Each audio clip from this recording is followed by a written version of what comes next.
Hello everybody, this is Stephen House and this is MMA Latest and this is the weigh-ins. Thank you for joining us. This is the place where we run down everything that's going on in the world of MMA this week and give you the shows and the cards to look out for this weekend. First up, we've got for you Mark Hunt has been denied the opportunity to fight on UFC 205 at New York.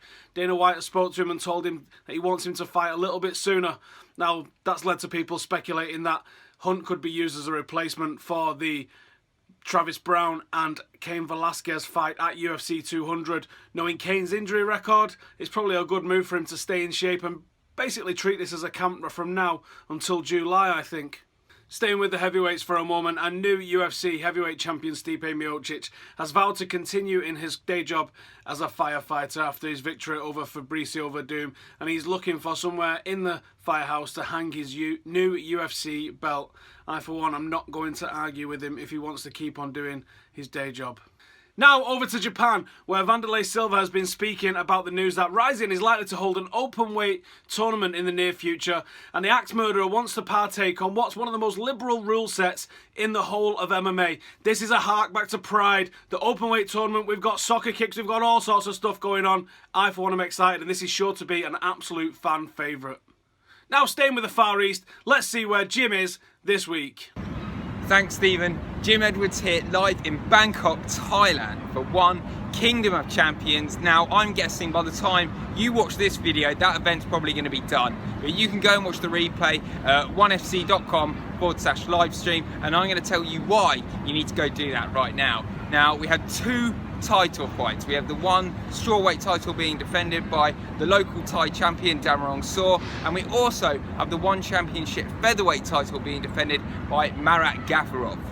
Now, I've been told by the one president, Kamal Sukasol, this is going to be one of the most unique shows we have ever seen. Not only do we have MMA fights, but we also have rock bands playing. So in between the prelims and after the culmination of the main event, we're going to have two of Thailand's biggest rock bands playing in the same very place as all the fights taking place. It should be a pretty crazy night of action. I personally can't wait to see it, and if there's one name you guys got to watch out for, it's 17-year-old Christian Lee, brother of Angela Lee. Tonight he takes on Rocky Battle. I think he's going to extend his record to 5-0, having only made his debut back in December.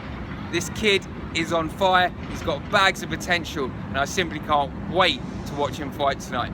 Anyway, Stephen, and back over to you, my friend. Jimmy's exactly right. Christian Lee has lit up the show. Another early stoppage for Christian Lee. This time a soccer kick, probably providing the winning blow. Great footwork, precise striking. This kid is destined for absolute massive things in this sport.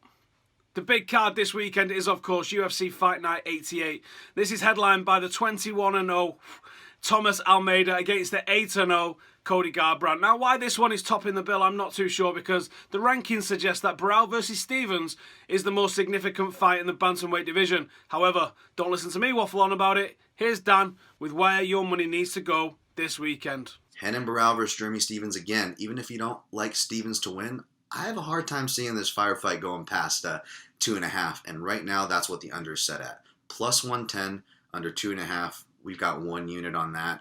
Didn't play any of the other over-unders on the card. The odds makers seem to have it right. It's real slim pickings as far as props for this fight. That said, moving forward, I did put a unit on Sarah McMahon for decision. Plus 155 you're getting right now at 5 times against Jessica Ai. Again, Jessica Ai is really tough, so I don't see her getting finished, but stylistically she struggles when she's on bottom and she's facing one of the best wrestlers in the division. I know it's not as simple as that.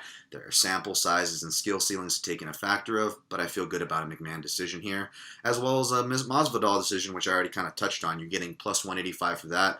I put a half unit on that, but still thought it was well worth it. And again, it's not listed on my breakdown, but if you like Stevens and you know that his only way is to win is by KO, and thankfully that's the numbers you're getting the best numbers on at plus 365, Jeremy Stevens by KO. That's an easy half unit for me. Finally, fights to avoid. Coke versus Campbell. Coke has been out for a minute, been since 2014 since we've seen him. I like Campbell a lot. He's my pick for that, but again, stay away from that one. De La Hocha versus Milstead, two heavyweights without a win in the UFC. yeah, stay away from that one. And finally, I put Almeida versus Garbrandt because just like John Lineker versus Cisco Rivera, it is a bantamweight fight with heavyweight intangibles. And since it's at the end of the card, you should be cracking a beer and enjoying that one anyways. Stay away from that one, although if you like Garbrandt like me, plus 203 by TKO looks pretty decent for about a half a unit shot if you're feeling tempted. All right, that's it. We're keeping it short and sweet. Again, if you want the nitty-gritty details, check out my breakdown at MMALatestNews.com or visit MixedMartialAnalyst.com and bother me on Twitter. Follow me at the MMAnalyst. Till then, guys, protect your neck. All right, that is it for this weekend. Thank you for joining us. Once again, a real fast one for you this weekend. Now, get it in the comments what you think about any of the fights this weekend. Who's your predictions? How far do you think Christian Lee can go? And we will be back next weekend ahead of UFC 199, where, actually, I have to mention this. Uriah Faber's been speaking this week, and he said he's vowing not to go 0-4 in UFC title fights against Dominic Cruz at UFC 199. Now, Uriah, I love you, mate, but I am betting the house that Cruz does exactly that to you next weekend. Anyway, thank you for joining us, everybody. We will see you next week with all the coverage from UFC 199. Subscribe if you like what you've seen, hit that like button, and get involved in the comments. I'll see you soon.